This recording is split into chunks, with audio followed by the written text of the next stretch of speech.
जय सीताराम जय माताजी। स्वागत है मारी यूट्यूब चैनल में तमारू। आज तो આપણે બનાશું દૂધીનું શાક।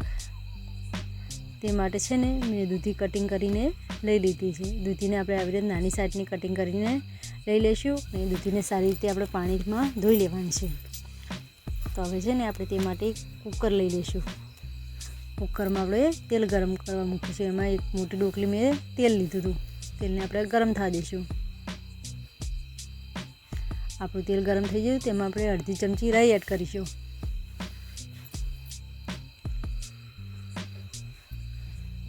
અડધી ચમચી હિંગ એડ કરીશું।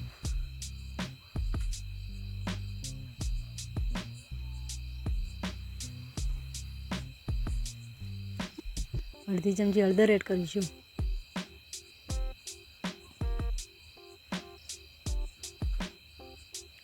હવે જે આપણે દૂધી સમારી ધોઈને તૈયાર કરી તે બધી અંદર એડ કરી દઈશું। આપણે થોડી કરીને બધી દૂધીને અંદર એડ કરી દઈશું અને હવે છે ને તેને ચમચાની મદદથી સારી રીતે મિક્સ કરી લઈશું। હવે દૂધીને બરાબર મિક્સ કરવાની છે કે જેના લીધે આપણે હળદરને તેલ છે તે સારી રીતે લાગી જાય દૂધીની અંદર, એટલે આપણે બરાબરની મિક્સ કરતા રહીશું।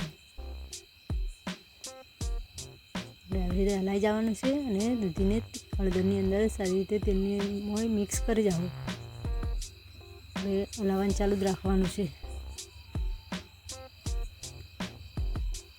હવે તેમાં આપણે મીઠું મરચું કરી લેવું। સ્વાદ પ્રમાણે આપણે મીઠું એડ કરીશું। તેને પણ સારી રીતે મિક્સ કરી લેવું।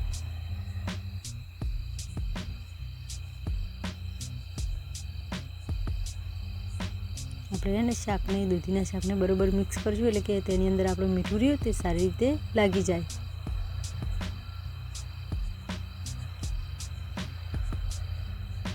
તો આપણે હળદરને સારી રીતે મિક્સ થઈ ગયું। હવે આપણે એમાં એક કાશ્મીરી લાલ મરચું એડ કરીશું।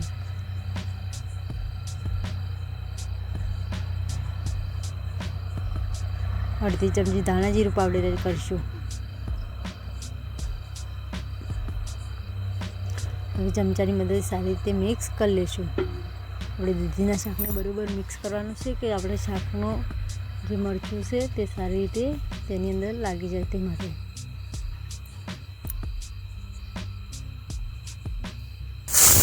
આપણે કુકરને ઢાંકીને સીટી થવા દઈશું। એક સીટી ફૂલ થવા દઈશું અને 3 સીટી મીડિયમ ગેસ ઉપર થવા દઈશું।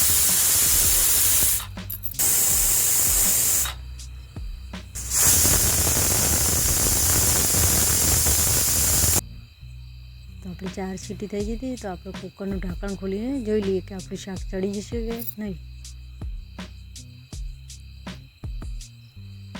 તો જો આપણું શાક સરસ એકદમ ટેસ્ટી ચડીને તૈયાર થઈ જશે। જો આપણું શાક સરસ ગળીને તૈયાર થઈ જશે।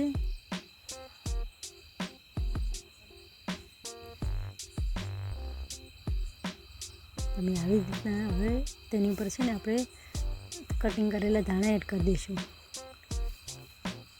તેને પણ ચમચાની મદદ સારી રીતે મિક્સ કરી લઈશું।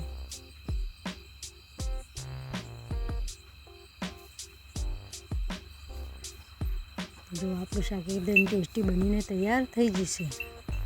તમે એકવાર ઘરે આવું શાક બનાવશો તો બહુ ટેસ્ટી અને બહુ મસ્ત બનશે। તો તમે મારી યુટ્યુબ ચેનલ પર નવા આવ્યા હો તો મારી ચેનલને સબસ્ક્રાઈબર ના કરી હોય તો સબસ્ક્રાઈબર કરી દેજો। તમારા માટે અમે નવી નવી રેસીપી લઈને આવતા રહીશું। મળીશું આપણે નવા રેસીપીમાં। જય સીતારામ જય માતાજી।